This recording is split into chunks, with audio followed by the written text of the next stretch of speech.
Hola hermanos, bienvenidos a este culto virtual del día domingo. Le damos la bienvenida a cada uno de ustedes y gracias a Dios, de verdad gracias a Dios por poder compartir en esta oportunidad con ustedes. Estamos en una situación no común, ¿cierto? Por lo que está pasando en nuestra sociedad. Pero no por eso nos vamos a dejar de congregarnos y de estar unánimes, ¿cierto? En el espíritu. Así que le pido que tenga toda su atención en esta hora, aunque sea un culto por cierto, por YouTube, pero Dios nos va a hablar igual. Ya Dios nos va a hablar igual, nos va a tener una palabra, nos tiene una palabra importante para estos tiempos, importante para cada uno de nosotros. Si conoce a alguien que no sabe si está viendo el culto ahora en este momento, mándele un WhatsApp, dígale, sabe que va a empezar el culto, porque esta es la instancia que tenemos para compartir, para que Dios nos hable y también para alabar al Señor y para honrarle también con poner nuestro oído, nuestro corazón a la disposición de su Espíritu para que nos hable. Así que vamos a orar en esta hora. Vamos a orar, incline su rostro ahí donde está, si está con su familia, con amigos, si está solo. Genere ahí un ambiente de adoración, háblele su corazón al Espíritu Santo para que le hable en esta hora. Así que vamos a orar ya. Padre, en esta hora vamos delante de tu presencia, Dios, y ponemos nuestra vida delante de ti, pongo mi vida delante de ti. Sabemos, Dios, que no es una instancia común, no es algo común, Dios, que estemos haciendo esto, pero Dios, la sociedad hoy está pasando por un momento difícil, un momento, Dios, de angustia, de temor, Dios, de incertidumbre, también un poco de histeria, Dios. Padre, pero te pido ahora que puedas traer paz a nuestro corazón, tranquilidad, Señor, y que Dios nos hable, que traigas palabra a nuestra vida, que puedas traer una palabra de Dios de ánimo, una palabra, Dios, de valentía, también una palabra de confianza en ti, Señor. Gracias, Dios, porque nos permites también esta posibilidad, Dios, de aún recibir de ti, aunque no estemos en el culto, pero permítenos estar unánimes juntos, Dios, en un solo espíritu. Gracias, Dios, por esto y dejamos esto en tus manos. Dejo mi vida delante de ti para que me uses y que de mi boca, Dios, pueda salir palabra tuya. Gracias, Dios, en el nombre de Jesús. Amén, Señor. Vamos a hablar en esta hora de qué o qué es ser un atalaya de Dios, un atalaya de Dios. Hay un gran ejemplo en la Biblia de Ezequiel, que es una persona a la cual el Señor le habló cómo debe ser él, o cómo debe ser un atalaya, cómo debe ser un centinela. Mire, yo me fui a la definición de atalaya en la RAE, y significa torre vigía. En un contexto cierto de Ezequiel, es una atalaya, es una persona que ve, que está alerta, que está vigilante. ¿Para qué? Para alertar al pueblo, ¿cierto? Para alertar a las personas de un peligro. Eso es lo que es ser un atalaya, ¿ya? Es una persona que cuida al resto. Entonces vamos a ver, permiso,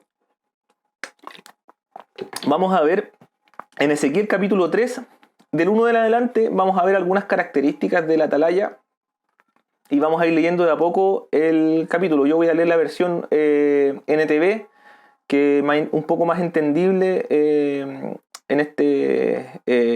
el contexto del que vamos a hablar. Entonces en el versículo 1 dice: la voz me dijo, hijo de hombre, come lo que te doy, come este rollo. Luego ve y transmite el mensaje a los israelitas. Así que abrí la boca y él me dio de comer el rollo. Llénate el estómago con esto, me dijo. Al comerlo sentí un sabor tan dulce como la miel.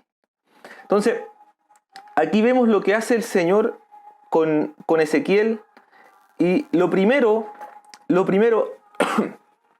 que debe conocer un atalaya es la palabra de Dios. O sea, para identificar un peligro, primero tenemos que saber lo que es el peligro, y para eso tenemos que conocer la palabra de Dios. O sea, no podemos identificar un peligro si no sabemos de la palabra del Señor. O sea, por ejemplo, cuando estamos aconsejando a alguien, cuando vamos a hablarle a alguien, o cuando vemos un peligro al cual se está enfrentando una persona, nosotros eso lo comparamos o lo cotejamos primero con la palabra del Señor, porque es nuestro punto, ¿cierto?, de referencia ante todas las cosas en la vida. Entonces, si no conocemos la palabra de Dios, muy difícil vamos a conocer si hay un peligro o no hay un peligro. Porque en el mundo encontramos diversas ideologías, diversas creencias, diversas ideas que nacen solamente del corazón del hombre y no de la palabra de Dios. Además, mire, ahí en 2 de Timoteo 4:2 dice que prediquen la palabra, ¿cierto? Pablo le está instando a Timoteo que predique la palabra, que instes a tiempo y fuera de tiempo. Redarguye, reprende y exhorta con toda paciencia y doctrina, le dice. ¿Y qué es lo que es doctrina? Es, bueno, yo lo busqué también en la RAE, es un conjunto de ideas u opiniones religiosas, filosóficas, políticas, sustentadas por una persona o grupo. En este caso, ¿cierto?, nuestras ideas, nuestro conjunto de ideas, ¿cierto?, están sustentadas en la palabra de Dios. Ya, si yo miro acá abajo es porque estoy viendo mis apuntes, ¿cierto? Estoy leyendo la Biblia acá abajo. Entonces, para que no piense que no lo quiero mirar a la cámara, ¿ya?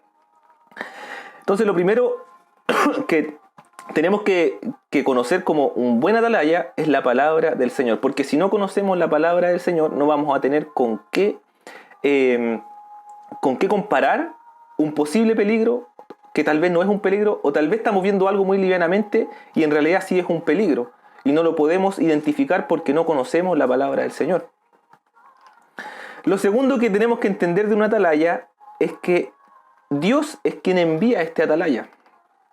Mire, lea el versículo 5, dice: no te envío al pueblo de extranjeros que habla un idioma que no comprendes. Dice, no te envío a gente que habla un idioma extraño y difícil de entender. Si te enviara a esas personas, ellas te escucharían.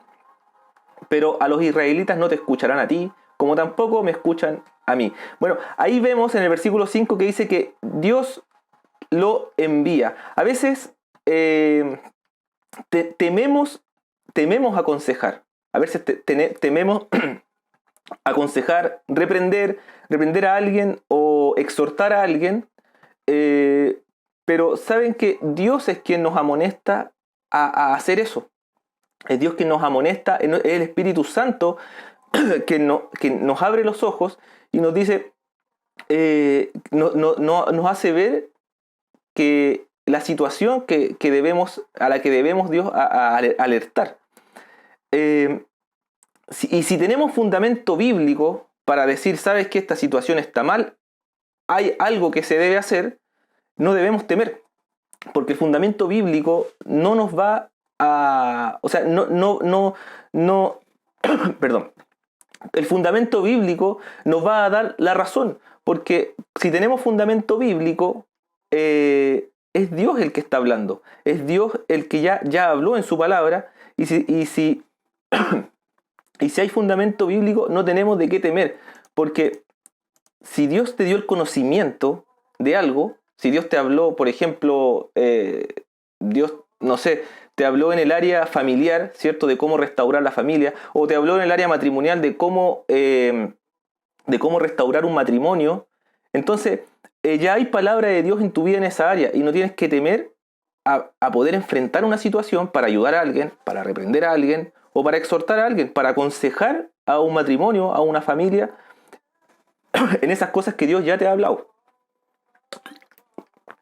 Lo tercero es que Dios le dice en el versículo 9, en el versículo 7 y también en el 9, que va a haber oposición y va a haber rebeldía. En el versículo 7 dice, pero los israelitas no te escucharán, le dice a Ezequiel. Le dice, pero los israelitas no te escucharán a ti, como tampoco me escuchan a mí, pues todos y cada uno de ellos son tercos y duros de corazón. Y me voy a saltar al 9, no voy a leer el 8 todavía.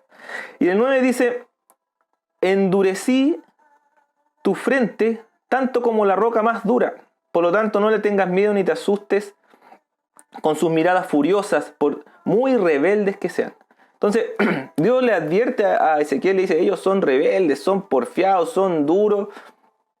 Pero esto nos dice que nosotros vamos a tener oposición y vamos a tener situaciones difíciles, porque cuando uno va a aconsejar o va a reprender, a exhortar, a todo eso, no siempre es fácil. No siempre la gente escucha. No siempre la gente está ahí como feliz de que, chuta, me hicieron ver que estaba mal.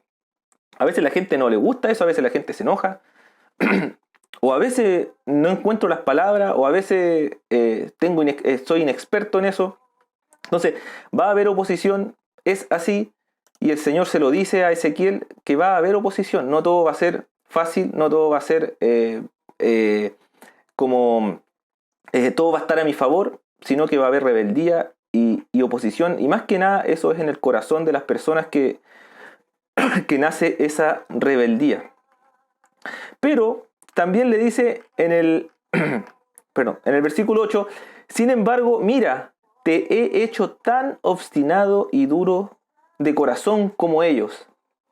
Endurecí tu frente tanto como la roca más dura. O sea, le dice, ellos son duros, pero no importa, yo a ti te hice más duro.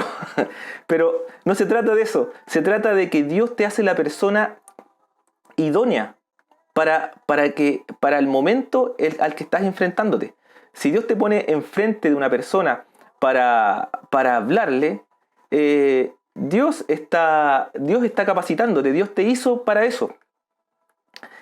Y lo último es que hablamos lo que Dios quiere. Miren el versículo 10.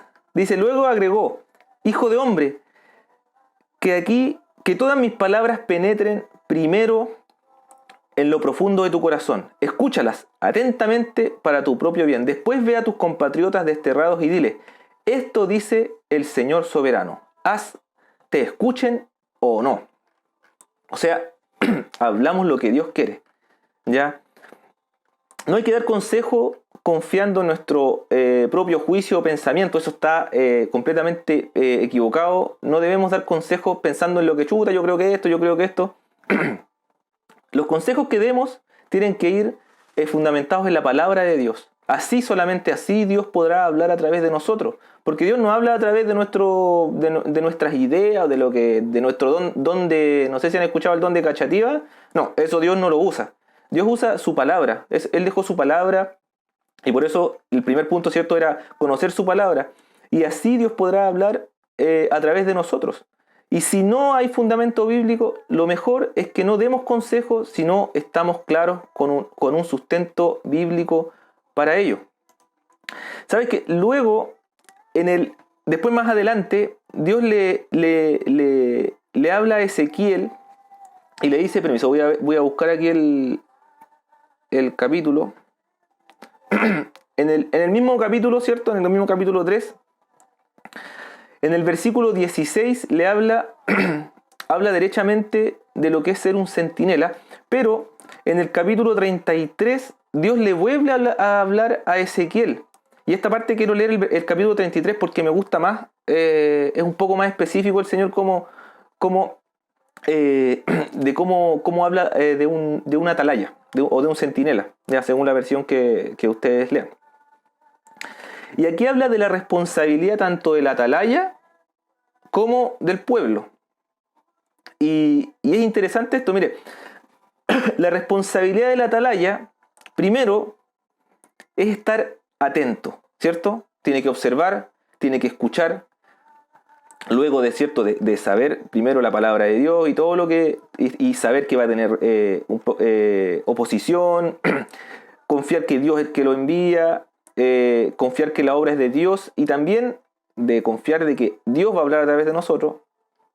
Hay que estar atento. En el versículo 1 del capítulo 33 dice: una vez más recibí un mensaje del Señor.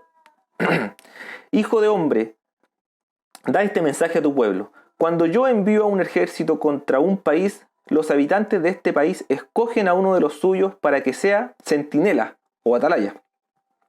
Cuando el centinela ve acercarse al enemigo, toca la alarma para advertir a los habitantes.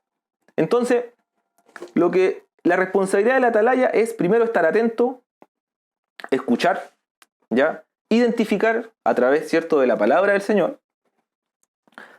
Y por último, alertar. ¿Y alertar qué significa? En este tiempo sería exhortar, todo lo que he hablado, exhortar, corregir, aconsejar, reprender si es necesario, pero como le dice Pablo a Timoteo, con paciencia, ¿cierto? Pero con doctrina, o sea, con conocimiento de la palabra del Señor. Y la responsabilidad del pueblo, después dice en el versículo 4, recién leí el versículo 2, en el 4 dice, entonces, si los que oyen la alarma se niegan a actuar y resulta que los matan, ellos mismos tendrán la culpa de su muerte.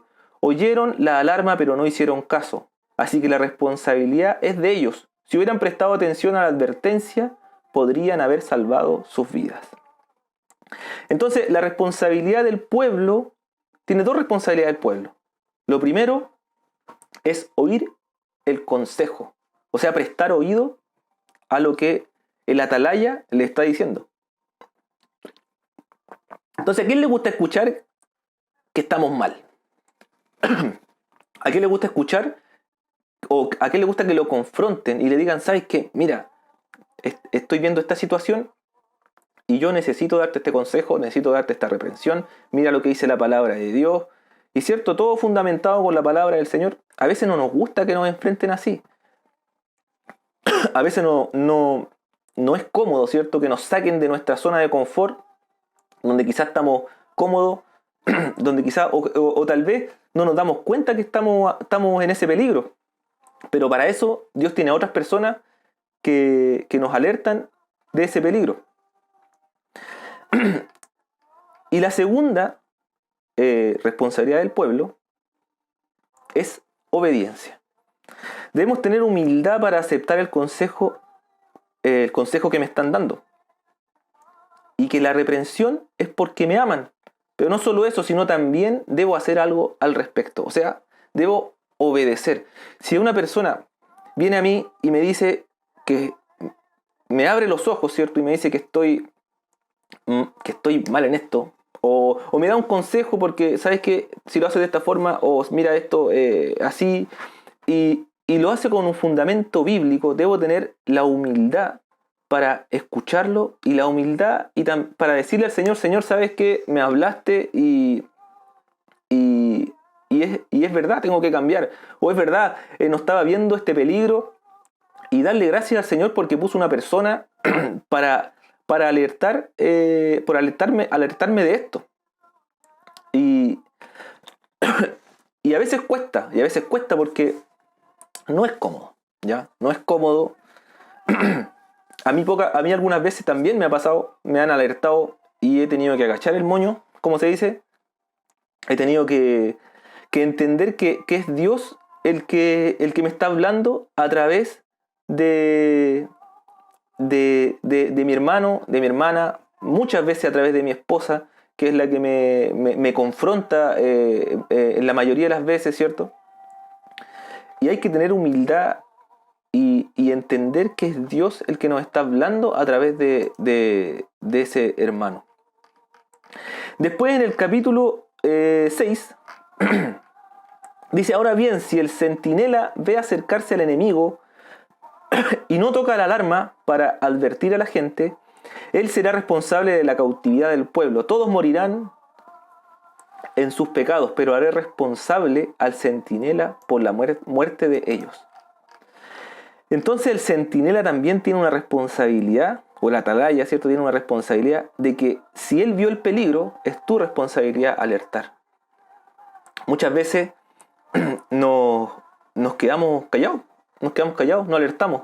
No vemos, vemos el peligro, vemos que algo está pasando y no hacemos nada. O sea, a veces vemos que una persona está ahí yendo a la iglesia y después vemos que se está involucrando en cosas que lo van a alejar de la iglesia y no hacemos nada.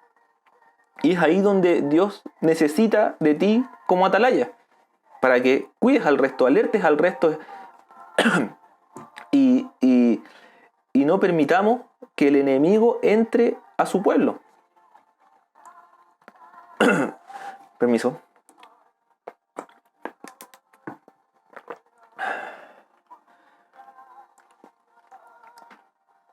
La iglesia ha pasado algunos saben, ¿cierto? La iglesia ha pasado por situaciones bien difíciles, y saben que si hubiésemos actuado como atalayas fieles al Señor, saben que muchas de esas cosas se hubiesen evitado. Y hubiésemos pasado esas situaciones de una forma como el reino de Dios lo enseña, restaurando, perdonando, aconsejando y sanando esas cosas. Pero a veces hace falta esas personas que estén ahí pendientes de nosotros, de entre nosotros mismos, para sacarnos y librarnos de ese peligro. Y a veces no pasa y ocurren esos daños que son, a veces dejan cicatrices grandes, profundas, que con el tiempo sanan igual. O sea, Dios igual hace su obra y también las cosas las hace para bien, las transforma para bien. Pero Dios nos necesita como atalaya para poder evitar estas cosas. Hay un tipo de atalaya que es el que le estaba hablando recién, el atalaya de la iglesia. Somos un cuerpo y si uno no es fuerte en un área, Dios va a levantar a otras personas fuertes en esa área, y esas personas fuertes van a poder levantar al débil. Y esa persona fuerte va a ser el atalaya del débil. Y también tú vas a ser fuerte en otra área, que el otro hermano va a ser débil, y tú vas a ser el atalaya en su debilidad. Para eso somos un cuerpo. Hay otro tipo de atalaya, que es el atalaya de mis amigos. Hoy en día la amistad está bien subvalorada. O sea, todos le decimos amigo, amiga, amigo, amigui. Y ¿sabe qué? Hágase una pregunta a usted. Piense en las personas que a usted le dice amigo, amiga, ¿cierto? A todos los que le dice amigo, amiga. Y si usted nunca ha peleado